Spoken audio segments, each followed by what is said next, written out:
السلام علیکم ناظرین، کیسے ہیں؟ مجھے اللہ رب العزت کی ذات سے قوی امید ہے کہ آپ لوگ بخیر و عافیت ہوں گے۔ اللہ تعالی آپ لوگوں کو ایسے ہی خوش رکھے۔ حضرت عمر رضی اللہ تعالی عنہ کے زمانے میں ایک بوڑھا آدمی مسلمان ہوا اور تابعین میں سے بنا۔ اس نے اپنی زندگی گانا گانے میں گزار دی تھی۔ اس کی آواز بڑی اچھی تھی۔ جب وہ گانا گاتا تھا تو لوگ اس کی شیدائی ہو جاتے تھے۔ اس کے ارد گرد سینکڑوں لوگوں کا مجمع ہوتا تھا۔ اس کی آمدنی بے شمار ہو گئی تھی۔ اس کی اولاد نہیں تھی اور اس کی بیوی بھی فوت ہو گئی۔ جب وہ بوڑھا ہو گیا تو دانت گر گئے، جس کی وجہ سے وہ گا ہی نہیں سکتا تھا۔ اس کی آمدنی کا ذریعہ ختم ہو گیا۔ وہ مانگنے کے لیے واقف لوگوں کے پاس جاتا رہا۔ وہ کچھ عرصہ تو دیتے رہے، لیکن کچھ عرصہ کے بعد انہوں نے بھی ان کو منع کر دیا۔ جب سب دوستوں نے نہ کر دی تو کئی دن تک کھانے کو نہ ملتا۔ اس کو اپنی جوانی یاد آتی کہ میں اتنا حسین و جمیل تھا، میری آواز کوئل کی مانند تھی۔ جب میں گانا گاتا تھا تو ہزاروں لوگ میری آواز پر مرتے تھے اور میری جھلک دیکھنے کو ترستے تھے، لیکن آج میں دھکے کھاتا پھر رہا ہوں اور کوئی بندہ مجھے ایک وقت کا کھانا دینے کو بھی تیار نہیں ہے۔ اس بڑھاپے، کمزوری اور بھوک کی حالت میں اس کا دل بڑا ہی کھٹا ہو رہا تھا، بہت دکھ رہا تھا۔ اس نے سوچا کاش یہ راتیں میں اللہ کے لیے جاگا کرتا تو آج اللہ رب العزت مجھے کبھی اپنے دربار سے نہ دھتکارتے، لیکن میں نے تو اپنی جوانی ضائع کر دی۔ نہ حسن و جمال رہا، نہ مال رہا اور نہ ہی کچھ اور میرے پلے رہا۔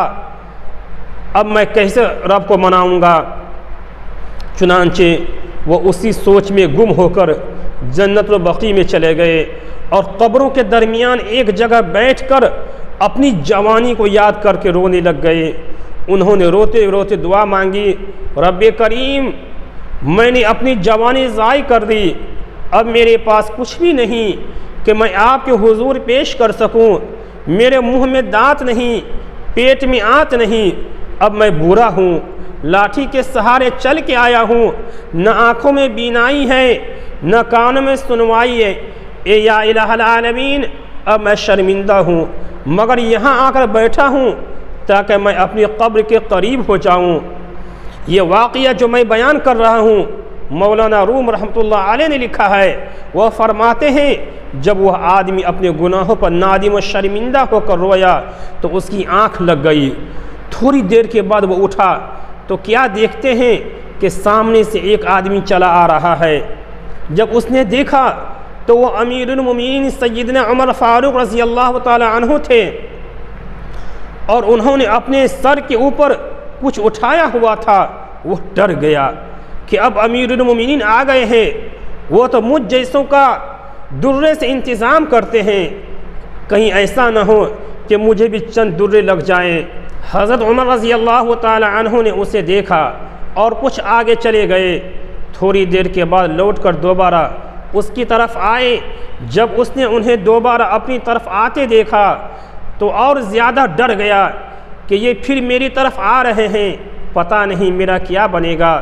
جب حضرت عمر رضی اللہ تعالی عنہ اس کے پاس آئے تو انہوں نے وہ گٹھڑی اپنے سر سے اتار کر اس کے سامنے رکھی اور فرمانے لگے، بھائی کھانا کھا لو۔